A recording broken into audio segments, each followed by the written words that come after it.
Yes, everything's in place. Thank you. Okay. Uh, so good afternoon. My name is Danielle Montgomery. I'm a planner with Columbia County, Georgia, which is outside of Augusta. And we are doing the review session for the AICP Code of Ethics today. Now, apparently, there's only one of you, so this is your own personal exam review session, at least for the time being. So definitely jump in with any questions you have as we go through. So the Code of Ethics and Professional Conduct accounts for 10% of the exam questions. It includes our responsibility to the public, to our clients, to our profession, and then the responsibility to uphold these rules of conduct. Now, one of the benefits from an exam standpoint is that you're going to have about 15 questions that are all based on this one source document. So this gives you a really targeted place to study for these answers. And so generally speaking, the code is divided into 5 sections. The first 2 are kind of the actual meat of the code, and then the last 3 are the procedural aspects. So section A is the aspirational principles. So these are the things that we strive to do that provide policy and ethical guidance. And then section B is the rules of conduct, which are the things we are actually held to, that we actually have to comply with. And then the sections C, B, and E are the procedural stuff. So how advisory opinions are handled, how complaints and misconduct are handled, and then what discipline actions can be levied in event of misconduct. All right, so the first part of the code kind of contains the principles to which we aspire. These are essentially the values that underlie our practice of planning. These are not enforceable, but they are the foundation for the rules of conduct which are enforceable.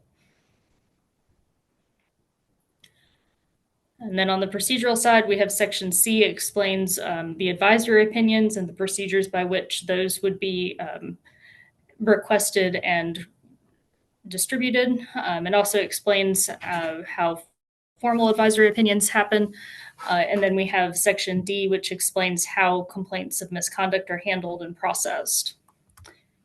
And then section E is the discipline of members, so the potential ramifications to being found in violation of these rules, as well as procedures for appeals and reinstatement. And then there's a glossary at the end, so if any of the terms that we use throughout this presentation sound unfamiliar, that's going to be a good resource to look up the accepted definitions. All right, so most importantly, the principles and the rules are related. So we'll see a lot of interrelationship as we go through this. For example, when we have one of the principles is that we shall participate in the planning process with integrity. There's then rules that relate to that. We shall not fail to provide adequate, timely, clear, and accurate information on the issues. So we'll see quite a few of examples of how these kind of mirror and work together. They are intended to be read together and to be used together. So understanding that interrelationship is, at least for me, is a helpful way to study and help memorize. Now, one of the challenges is that all of these principles can't be accomplished at the same time. So there's always tension between what a client necessarily may want versus what the public interest is, and then different aspects of the public interest itself. We can certainly have different competing legitimate concerns: environmental protection, economic development, social development, don't always necessarily work in the same direction. So figuring out how to balance those and how to provide appropriate information and appropriate research questions. You kind of find answers to the questions you ask. So making sure you're asking the right questions to get the correct information out there. And then being able to balance those different goals. And hopefully the principles and such that underlie this kind of help define how we process that and how we handle that.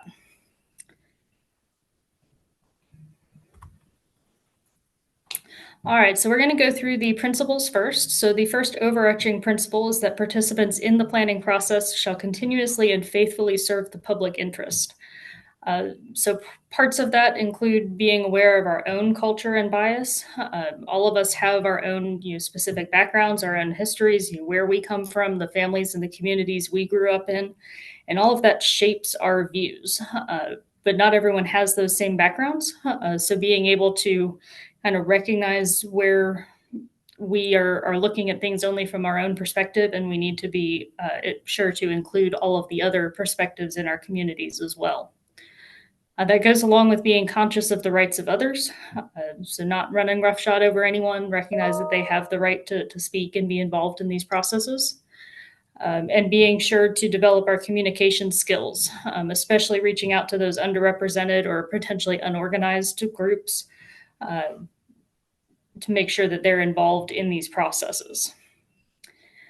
And in particular with planning, we need to be very much aware of long-range consequences. Sometimes small actions can have big impacts and not always the way that we necessarily want them to. So being aware of the possible ramifications of what we're going to do is important. And then incorporating equity principles as foundations of our plans and implementation, and being able to analyze the issues in practice and develop systems to hold ourselves and our plans and our organizations accountable to those principles.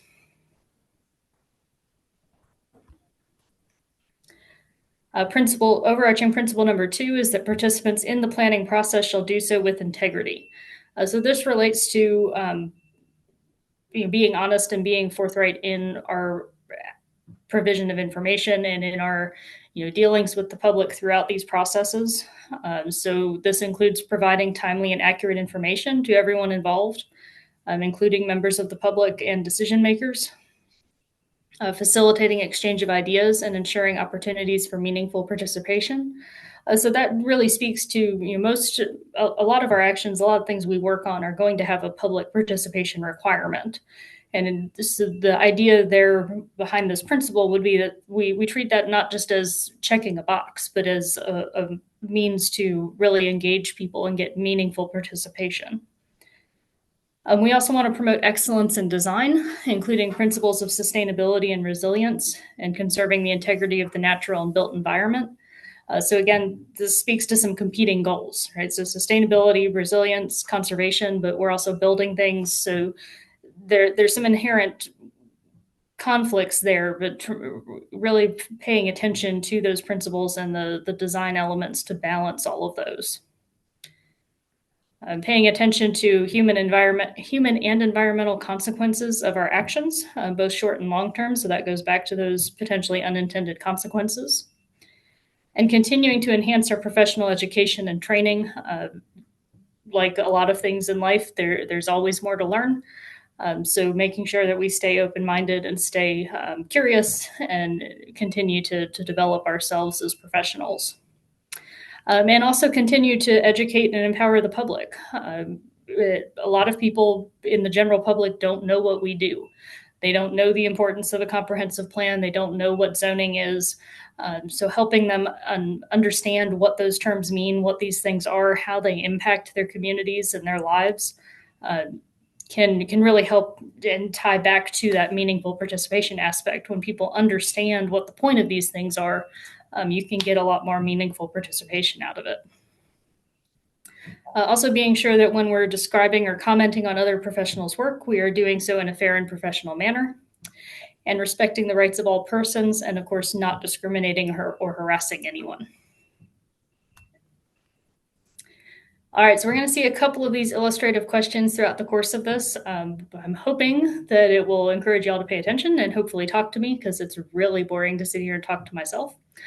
So our first illustrative question is, if the planning director of a small city wants to get as much public input as possible on a citywide study, which of the following would be the least effective method of stimulating citizen participation? I'll give you all a minute to read those, and then hopefully you can pop an answer in the chat or unmute and tell me what you think.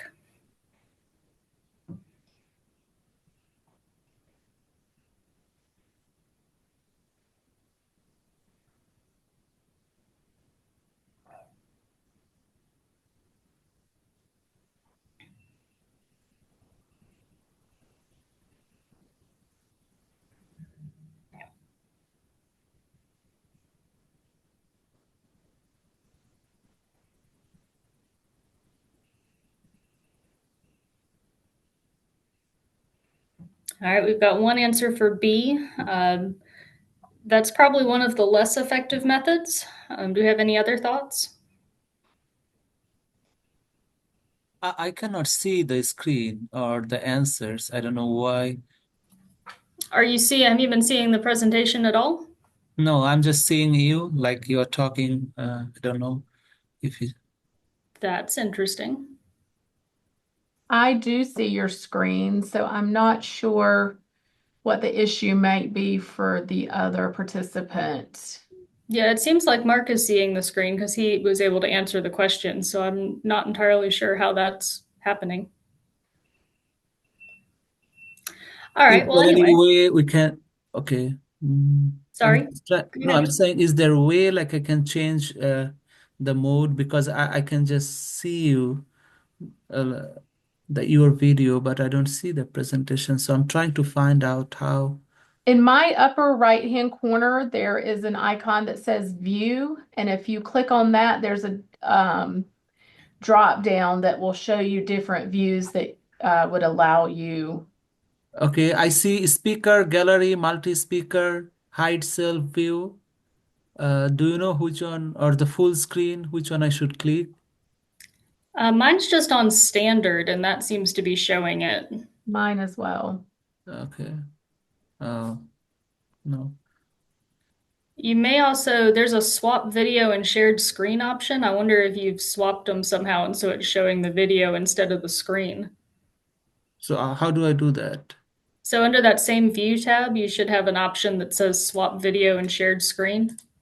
Uh,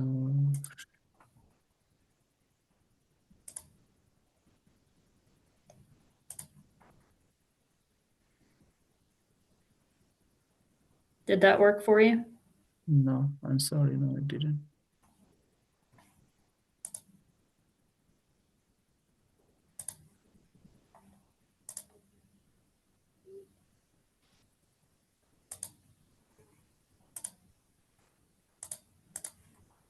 Let me rejoin the call. I'll just leave the call and join. Okay, we'll continue on. Thank you. Okay, thanks. All right, so B is certainly one of the less effective options because it essentially asks for comments at the end. But the correct answer is actually D, and that is because it does not actually ask for comments. So if you just go and tell them what the study is about and then leave, you don't actually get participation like you're looking for. So that's the key there is that one you're not actually asking for comments.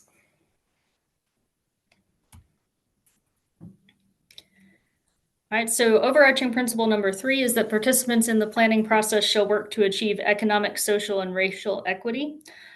So this includes creating plans that ensure equitable access to resources and opportunities. So we're making sure that we don't just concentrate all of those in the same areas, that we have distributed access for these resources.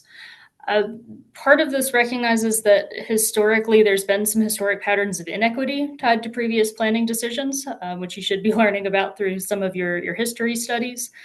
So there's some responsibility from the profession to kind of go back and correct some of those patterns that we inadvertently created in the past. So understanding how to kind of address those is part of this.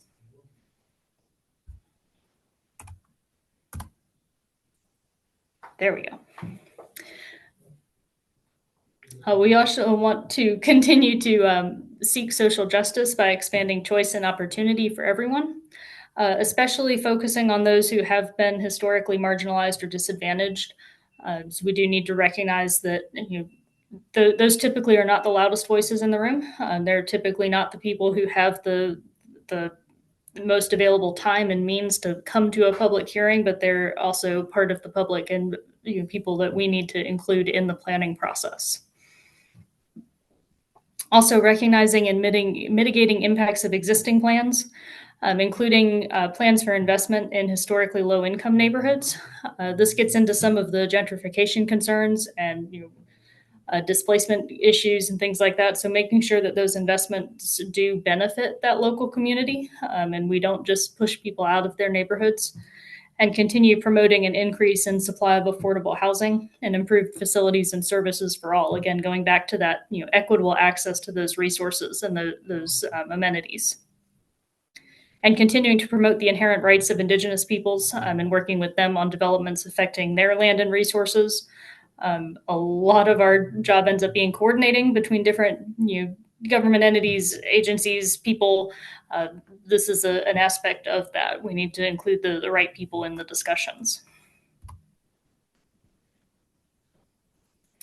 All right, overarching principle number 4, participants in the planning process shall safeguard the public trust. That includes dealing fairly with all participants, exercising fair, informed, and independent professional judgment, not letting our official actions be influenced by personal relationships, making sure that we only serve as advocates when our clients' objectives are legal and consistent with the public interest, avoiding even the appearance of a conflict of interest. And all of that, that's an important point, because it is even the appearance. So not just actual conflicts, but even the appearance to help safeguard that public trust. It's not a good look when people can accuse us of the profession of taking bribes or being in developers' pockets or things like that. So avoiding that appearance of a conflict of interest is an important part of safeguarding that public trust. Disclosing all of our personal and pecuniary interests, and not accepting gifts or offering favors or anything like that, where it could be inferred that they were intended to influence the decisions. So again, just avoiding all of those kind of appearances of bribery or conflicts of interest or anything like that to help ensure that public trust so that we can actually do our jobs. We can't do our jobs if people don't trust that we're doing them correctly, that we're taking money for things or things of that nature. All right, continuation of that. We also need to make sure we are adequately prepared for everything we're doing, so that we actually do know what we're talking about. We've got the research and we can back it up. Not deliberately committing wrongful acts, which would reflect adversely on the planning profession, and not implying any ability or willingness to influence decisions by improper means, and exposing corruption when we do discover it. So again, making sure that everything we do is legal and ethical and above board. And then overarching principle number 5 is that practicing planners shall improve planning knowledge and increase public understanding of planning activities. So this speaks to contributing to the development of and respect for our profession. So helping improve knowledge and techniques and share results that contribute to the body of planning knowledge. So this speaks to our continuing education, continued learning, continued sharing with other professionals. And then making sure that we're examining the applicability of those planning theories to each particular situation. We're not just cookie cuttering, like, well, we have scenario A, therefore the answer is always B. Making sure that it actually is the right answer for each of those situations. And that speaks to achieving high standards of professionalism and continuing to obtain professional education. AICP is obviously a step towards that, and then the CM credits, the maintenance credits after that are part of that. And continuing to expand recognition of the value of the AICP credentials and commitment to advancement of the planning profession and contributing our time and effort to communities through pro bono planning activities. So those, again, kind of tying back to some of those same equity principles, making sure that those communities that maybe don't have the money or the resources to get organized and hire people and things like that, that we offer some of the professional services to them as well. All right, so those were the aspirational principles. Those are the things we would like to achieve. Those underlay the rules of conduct in Section B. These are the ones that we can actually be held in compliance with. So you'll see the statement there. We adhere to the following rules of conduct informed by those aspirational principles, and understand that the Institute will enforce compliance with these rules. Obviously, if we break them, we can receive sanctions or lose certification. So these are pretty important to know. All right, so they are also grouped into categories, the first of which is quality and integrity of practice. So this is where we have, we shall not fail to provide adequate and timely information on planning issues, which should sound really familiar because it was one of the principles we just talked about, that as part of participating in the planning process with integrity, we will provide timely, adequate, and accurate information. We shall not accept assignments that we know are illegal or in violation of the code, and we shall not accept work beyond our professional competence. Now, the caveat to that is that, of course, we all have to learn sometime. So if it's something that we don't know how to do yet, but we are going to work under supervision of someone who does know how to do it, and it's kind of a mentorship or a learning role, and our client agrees to it, that's acceptable. We all have to learn how to do these things at some point. We shall not accept work that we know cannot be performed with the promptness required. So if it needs to be done in 2 weeks and you won't have time for 2 months, that's not appropriate to accept it at that point. We shall not direct or pressure others to make analyses or reach findings not supported by available evidence. So that goes back to some of our professionalism and public trust issues. And we shall not deliberately commit any wrongful act that reflects adversely on our professional fitness or the planning profession, which also should sound really familiar because one of our principles was not committing wrongful acts. All right, so we're going to have another scenario here. A pro-development city manager tells you, the planner, that you must provide findings to support a shift in a natural resources boundary in order to accommodate a particular development. What might you do if your findings do not support the shift, but there is pressure from the city manager to provide findings that are contrary to your findings? All right, so you've essentially been told what the answer is before you start the research. And so you go do your research and you can't find research that supports this finding that they've essentially told you need to end up with. What do you do?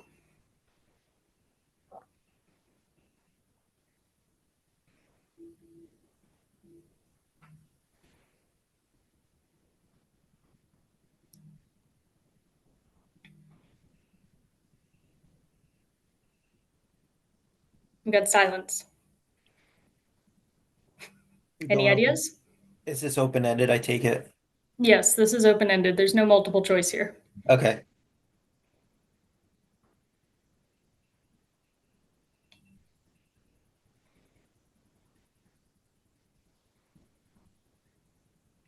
So in this kind of case, like based on experience, but of course, I I mean, from a different country perspective, like I developed different scenario and presented those scenario based on facts and figures. Right. So go ahead and present the data that you have. Yeah. Yeah. Yeah, that's absolutely the first step, is to share the accurate data to the city manager and explain, this is what the data is actually showing.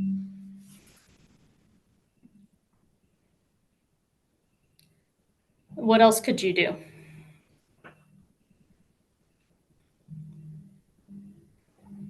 I mean, when I presented the scenario, the actual data, I also like provided information, even though there is pressure. So I provided different alternatives and also explained what would happen if it's not followed.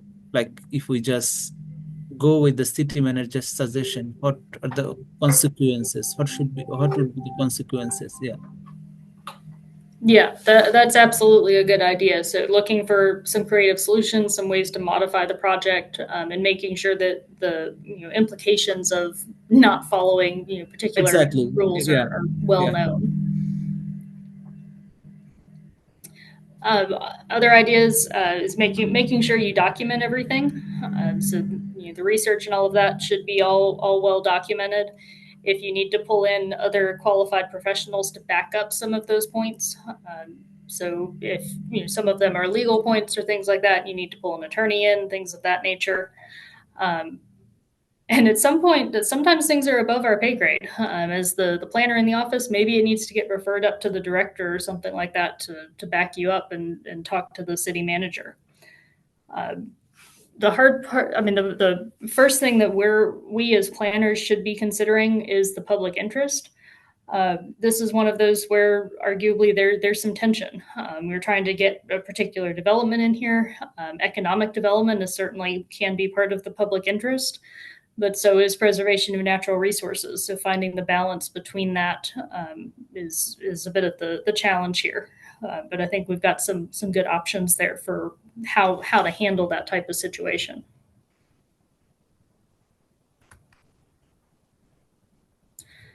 All right, so we're going to move on to the conflict of interest section. This covers that we shall not, as public officials or employees, accept from anyone other than our employer any compensation, rebate, or advantage that may be perceived as related to our public office. So again, this is a perception thing. It doesn't have to actually be related to it, is if it can be perceived as being related to it. That is potentially a violation of the ethics code. We shall not perform work on the project if, in addition to agreed upon compensation, there is possibility for direct personal or financial gain to us, our family members, or persons living in our household. So, anybody directly living with us or tied to us that way is family. If they get money out of this or any other type of gain, that is problematic. The exception to that is if the employer consents to that in writing after full disclosure, and full disclosure is made at every public record, on every meeting, and in every written report. So there is a way to work with that. Certainly if you're in a small enough town or something like that, that may be unavoidable, but it needs to be disclosed completely to everybody at every step of the process. And all of this comes back to that safeguarding the public trust idea. So we need to make sure that we're seen as much as possible as impartial professionals and not as being subject to these conflicts of interest. All right, so our illustrative question, each of the following may constitute a conflict of interest for a public planner under the AICP Code of Ethics, except accepting a gift from the local building firm, working for a developer who has an action before the planning board, applying for a health department permit to operate a stall at the farmer's market, or processing a rezoning application for property the public planner owns. So which of those would not be a conflict of interest?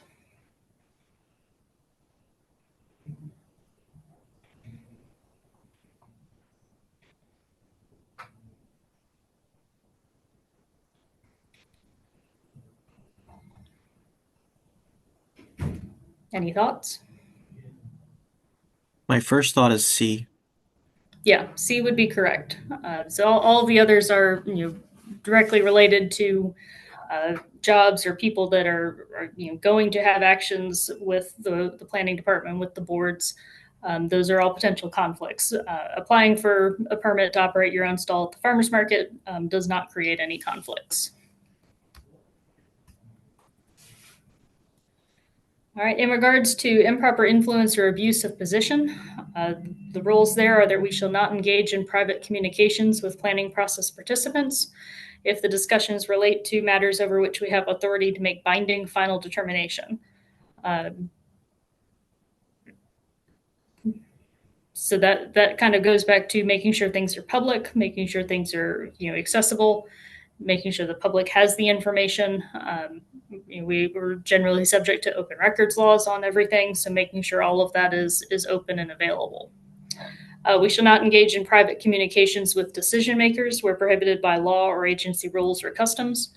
So that's going to vary a little bit state by state and agency by agency, what those customs are, but making sure that we are compliant with them where they do exist. We shall not solicit prospective clients through use of false or misleading claims, nor shall we imply an inability to improperly influence a decision. That should also sound really familiar. That ties back to our participating in the planning process with integrity and safeguarding the public trust. So we had those principles as well, that should sound really familiar. And we shall not use the power of any office to seek or obtain special advantage that is not a matter of public knowledge or in the public interest. Okay. So this kind of relates to staying in our lane, keeping our professional and our private lives a little separate, not using our our professional offices to enhance our own private affairs. And then honesty and fair dealing. We shall not disclose or use to our advantage information gained in a professional relationship that the client or employer has requested to be held inviolate or that we should recognize as confidential, except when required by process of law or to prevent substantial injury to the public. So there's a little bit of a judgment in the end part of that. But generally speaking, if we agree to a non-disclosure agreement, or we do at times have confidential information, we need to recognize it as such. We shall not deliberately misrepresent qualification, views, or findings of other professionals. That hopefully is somewhat self-explanatory. That goes back to that integrity principle that we need to comment on work and views of other professionals in a fair and professional manner. We shall not misstate our own education, experience, or training related to our professional qualifications. So that, again, goes back to basic professionalism. And we shall not use the product of others' efforts to seek professional recognition or credit intended for producers of original work. That goes back again to recognizing the work of other professionals. And we shall not fail to disclose the interests of our client or employer when participating in the planning process, nor shall we participate in efforts to conceal their true interests. So that goes back to safeguarding the public trust and participating with integrity in these processes.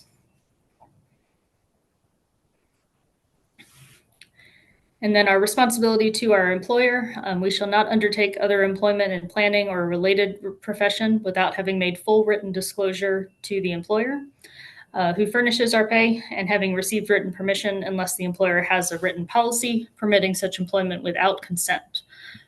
So basically, if you're employed as a planner for a specific firm, you can't go moonlight for another one unless they're okay with that and tell you that in writing. And the caveat to that, or the additional caveat to that, is that when you take on outside work like that, it cannot create an actual conflict of interest. And we shall also not accept an assignment from a client or employer to publicly advocate a position on a planning issue that is significantly different to a position we publicly advocated for within the past 3 years, unless we can determine that it will not be detrimental to the previous client and we make full written disclosure to that client. And now the key here, there's some caveats to this as well. Obviously, the client side of it, but also an education side of it. It's certainly possible that you've learned something in 3 years. It's certainly possible that things have changed. So there's some grounds for discussion on that one. But this does go back to participating in the process with integrity and safeguarding that public trust. All right, so let's talk about Mark here. Mark was asked by the local Chamber of Commerce to present his views on economic development versus environmental protection, a topic of great debate in the community. As planning director, Mark has developed a reputation of being an environmentalist, often at odds with the chamber. Moreover, Mark's job is in serious danger, as the planning board lost 3 of Mark's strongest supporters in yesterday's election, a week after he agreed to speak before the chamber. Before the election, Mark had intended to focus on environmental protection from a naturalist's viewpoint. Now, with his job in jeopardy, Mark has decided to shift his focus to the economic benefits of environmental protection. Which of the following best characterizes his decision? It violates an aspirational principle. It violates the rules of conduct. It is not a violation, or it is both a violation of the aspirational principles and the rules of conduct. This one's C. That's what my guess is. Yeah, that's right. Why is it C? Because you can't technically violate the principle. Yeah, there's that. That's one of them. Another one is he's still like, in terms of like the content of the question, I mean, it is, he's still like, if anything, it might be seen as a swap of values or but at the end of the day, he is still focusing on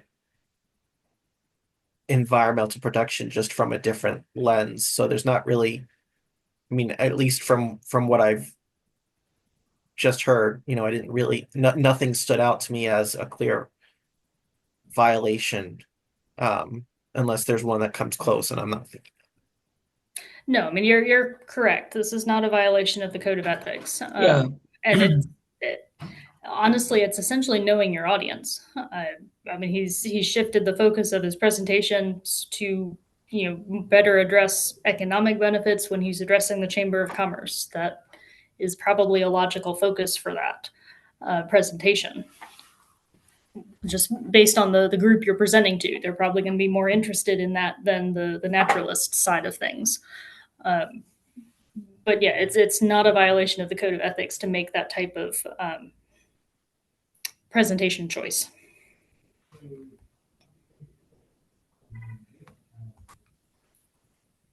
All right, the discrimination harassment category is really simple. We shall not commit or ignore an act of discrimination or harassment. So it's essentially one line. This has a lot of underlying principles. We talked a lot about being conscious of the rights of others throughout our underlying principles. And all of that comes with that responsibility to not discriminate against people or harass anybody. This also has that requirement to not ignore it, so to report it when it's appropriate and to the right people. All right, so, and then the final part of this is bringing a charge or lack of cooperation with the ethics officer. So this starts to tie into the section C, D, and E stuff regarding how complaints are handled and things like that. So under this category, we shall not withhold cooperation or information from the ethics officer or the ethics committee if a charge of ethical misconduct is filed against us, or if it is determined that we have information relevant to a charge filed against another member. We shall not harass, retaliate, or threaten retaliation against a person who has filed a charge of ethical misconduct or who is cooperating in the ethics officer's investigation. And we shall not use the ethics process for any inappropriate purpose, including filing or threatening to file a complaint for personal pecuniary or professional gain, or filing of a meritless complaint. And we shall not fail to immediately notify the ethics officer by certified and regular first-class mail if we are convicted of a serious crime, nor immediately following such conviction shall we represent ourselves as AICP members until reinstated by the ethics committee. So this all comes back to basic professionalism, respecting rights of others, safeguarding the public trust, not committing those wrongful acts in the first place. But if you do have something like that happen, making sure that it is reported appropriately. All right, so our illustrative question, the rules of conduct of the AICP code include the following. Can y'all both see the screen at this point, or do I need to read these? It kind of froze up again. No, okay, hang on a second. There. Oh, well, there we go. Nope, hang on. It's very confused. There we go. Can you see it now? Yes. Okay. And this one's a little tricky, so fair warning.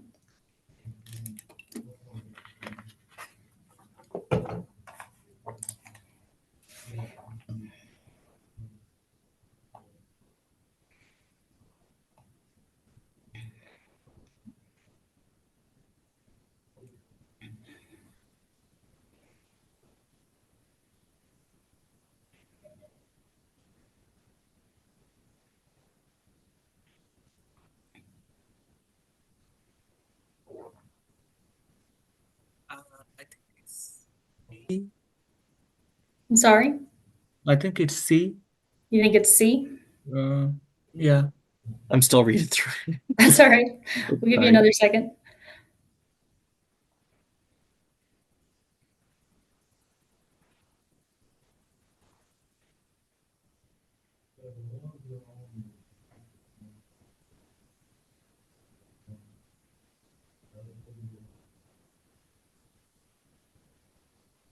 I'm saying B. Okay. So you're correct. It's B. So for C includes number 3, which is we shall deal fairly with all participants in the planning process. That part is true. The second part of it, that those of us who are public officials or employees, is not in the rules of conduct because they're not necessarily AICP members, and these rules only apply to AICP members.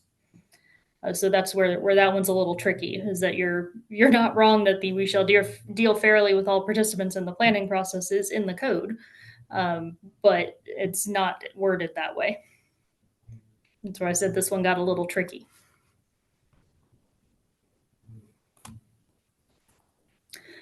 All right, the last sections of the code deal with the procedural rules. So Section C contains the procedures for obtaining formal and informal advisory opinions. Section D contains the procedures for adjudication of complaints of misconduct. And then Section E discusses the possible disciplinary actions that can be taken if a complaint is upheld. So Section C, any person, whether or not you're an AICP member, can seek informal advice from the ethics officer. AICP members can also seek formal advisory opinions, and those are a little bit different. The informal advice is given orally and is not binding on AICP, although it can be taken into consideration if there is an ethical complaint made later. The ethics committee can take that into consideration, that informal advice was requested. The formal advisory opinions, on the other hand, can be used as a defense if the member is subsequently charged with misconduct, which is why they will not issue formal advisory opinions on past conduct that may be subject to charges of misconduct. So essentially, you don't get to act unethically and then ask for the opinion and be able to use it as a defense after the fact. The intent of this is to kind of help you work through issues before they're really issues, not to justify actions later. All right, Section D goes through all of the steps of handling complaints of misconduct. So filing a complaint, who it gets filed to, the preliminary review and fact gathering, the possibility of settlement, and when in the process that can happen, who has to review that. Fact gathering includes a lot of timelines, which party gets how much time to respond at each step, the final decision, appeal options, and then the effect of dropping charges or resignation, and then reporting at the end of the year back to the ethics committee. That's honestly a lot of just reading and memorization and just familiarizing yourself with that process. To cover kind of the appeal side of it, either the complainant or the respondent can appeal. There's some timelines in there: 30 days for notice of the appeal, 30 days for response, and then a final decision by the ethics committee if you're appealing a decision of the ethics officer. All right, so where would you file a charge of misconduct against an AICP member? Would it be your local chapter, the ethics officer, the APA president, or the AICP president?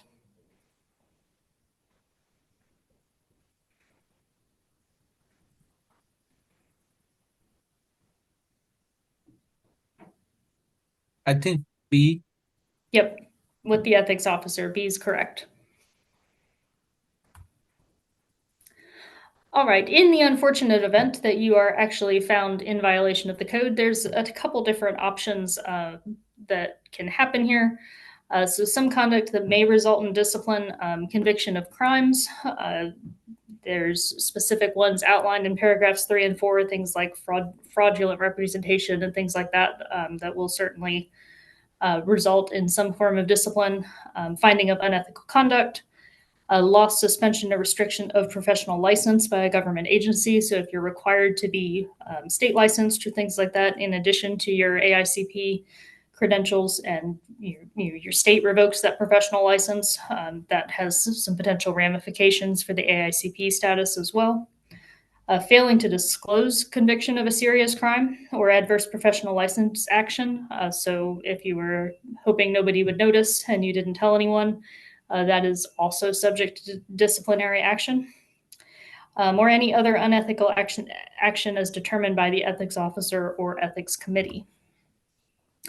Some potential things that might happen: confidential letter of admonition. So you just get a letter from the ethics officer or the ethics committee to you. It can also be made public, so they can publish that letter. They can suspend AICP membership for a period of time or revoke membership entirely.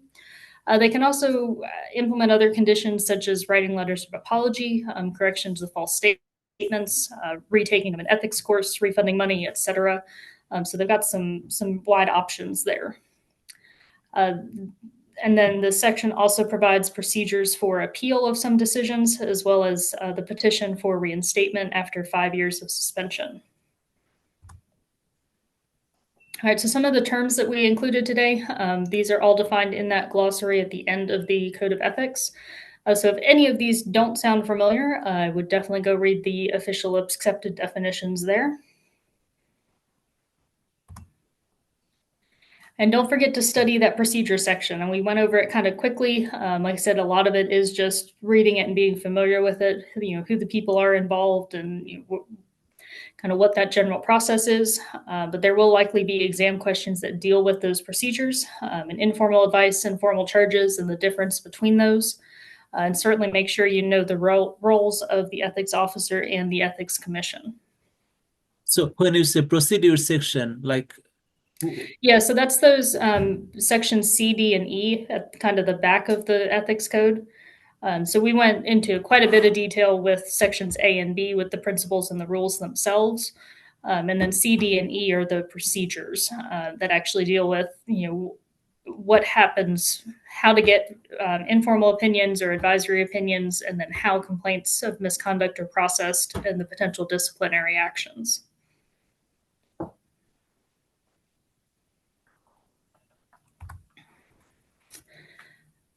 All right, some other resources, if you haven't found these yet. Obviously, the exam outline is a good one to make sure you're covering all your exam content. The Code of Ethics itself is on the APA website, so definitely read through that and be very familiar with it, all 5 sections of it. There's also a section on the website that's called Ethical Principles in Planning. That is also a good thing to kind of read through. It kind of explains some of the background and the reasons why the principles and such exist. You can also read through some of the ethics cases of the year. It'll kind of explain how these are applied in practice. And APA also has their exam prep videos. The one on ethics was probably more thorough than what I just did. So that's also another resource for you if you want to watch another video on this. A quick question. So Sure. where you could find this ethics case of the year, the latest version? Yes, so hang on one second. I'll see if I can show you that. Let's see what I can do here.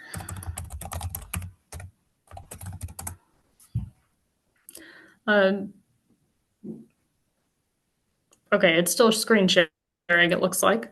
So hopefully y'all are both familiar with the APA website. Yep. Yep, so far. So under AICP, under ethics, you can find the ethics case of the year. Okay. Right there. Right now, of course, they're 2024, but. And the video in the same location? The video APA? So I think, where did I find that?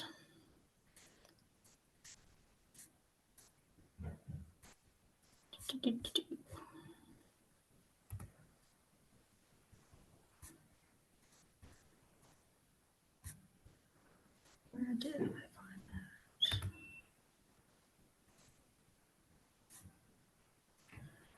There we go. Review these exam prep videos. So they've got videos on most of the test content in here, including the AICP Code of Ethics. So that was under the One Path to AICP about taking the exam. Thank you. Mm-hmm. Absolutely. Did y'all have any other questions? No, that's fine.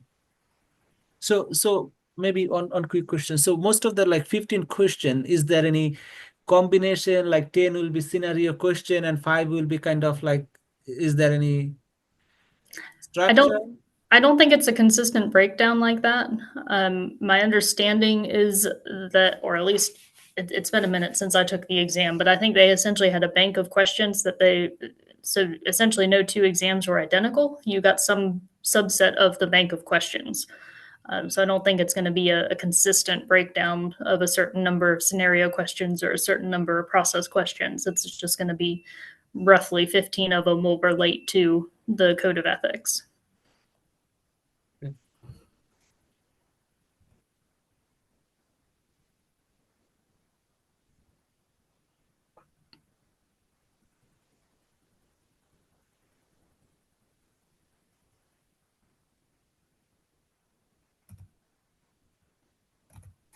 Were there any other questions I can answer for y'all?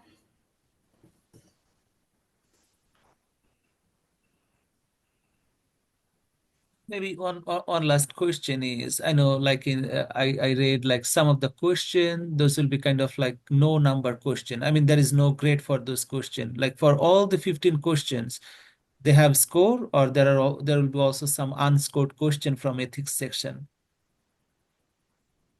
I think that's somewhat going to depend on the version of the exam you get. I don't know that that's a consistent across all versions. Okay.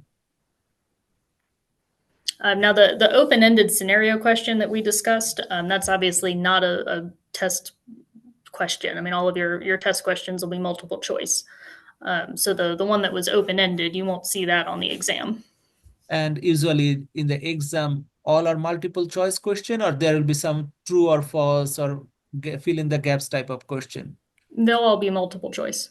Okay, thanks.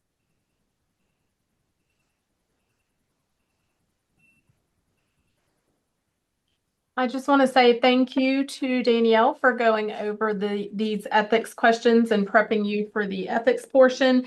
I will say the Thursday session on the overview will have more detailed information about the test itself, the exam itself, and Christina will go over all of that. So I do recommend that you try to attend that Thursday session if you can. Again, we do have lots of sessions this week, tomorrow at 10:30, Thursday at 11:30, and Friday at 10. All of those links are now posted on the website. All of these recordings will also be posted on the website. So I don't want to take up any more time. Quick question.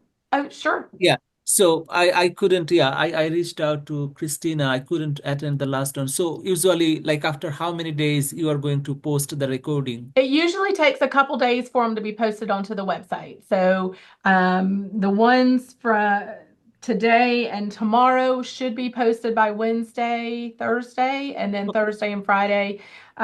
Thursdays hopefully by Friday, and then Fridays probably won't be posted until Monday of the following week. And for the first session, is it already uploaded? The first session, no, they're in process right now. They have the Okay. file and it's just in process to get loaded on the website. Thank you so much. You're welcome. We all have a great afternoon, and we will see you at the rest of the sessions. Thank you so much, Danielle, again. We really appreciate it. Thank you. Thank you. Bye.